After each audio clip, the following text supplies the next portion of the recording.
কলম্বোর প্রেমদাস স্টেডিয়ামে যে জায়গাটা এই মুহূর্তে দাঁড়িয়ে আছে, আমার ঠিক পেছনে pace bowling coach Shaun Tait তার শিষ্যদের নিয়ে শেষ মুহূর্তের মতো ঝালিয়ে নিচ্ছেন। আগামীকাল প্রথম ম্যাচ শুরু হতে যাবে শ্রীলঙ্কার বিপক্ষে।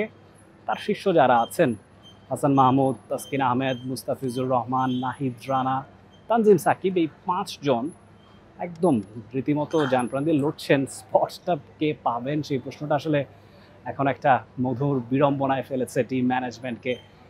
কে থাকবেন কে থাকবেন না প্রশ্ন যদি আসে, এক্সপিরিয়েন্সের কথা যদি আসি, Taskin Ahmed is the number one choice.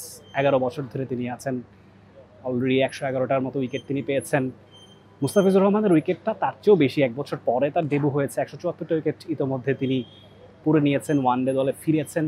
Definitely তার দিকে তাকিয়ে থাকবে এবং এই মাঠটায় খেলার যথেষ্ট এক্সপিরিয়েন্স মুস্তাফিজুর রহমানের আছে। অন্যদিকে ইয়াংস্টার যারা আছেন, যারা ইদানিং ডেবিউটেন্ট হয়েছেন, হাসান মাহমুদ তাদের মধ্যে সিনিয়র মোস্ট। যদিও টেস্ট ফর্মেটটাই তিনি অনেক বেশি খেলেছেন, ওয়ানডেতে সুযোগ পেলেই তিনি আসলে জ্বলে উঠেছেন সময় সময়, আমরা দেখেছি।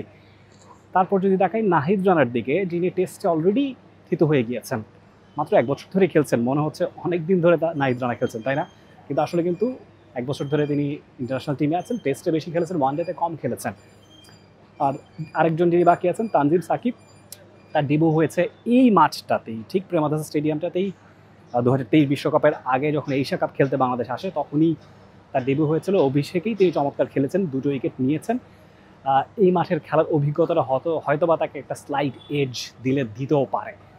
5 জনের মধ্যে কাকে বেছে নেবে টিম ম্যানেজমেন্ট, প্রশ্নটা যদি আসে, যদি অভিজ্ঞতার জায়গা থেকে আপনি নিতে চান, হয়তো বা Mustafizur Rahman is an auto choice.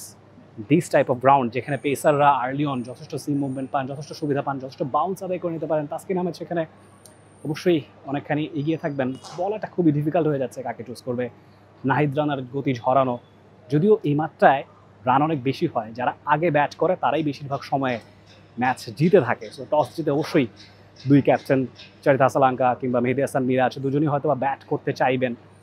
তবে বোলারদের জন্য কাজটা ডিফিকাল্ট। বাংলাদেশের পেস ব্যাটারি আগের চেয়ে অনেকখানি সমৃদ্ধ। গেল কয়েক বছর ধরে গর্ব করার মতো কিছু যদি ন্যাশনাল টিমে এই মুহূর্তে থাকে, that's the pace bowling unit. তারা কতখানি জ্বলে ওঠে সেই কথা সময়ই বলে দেবে। কলম্বোর প্রেমদাস স্টেডিয়াম থেকে রিফাত তানভীর রাফি, টি স্পোর্টস।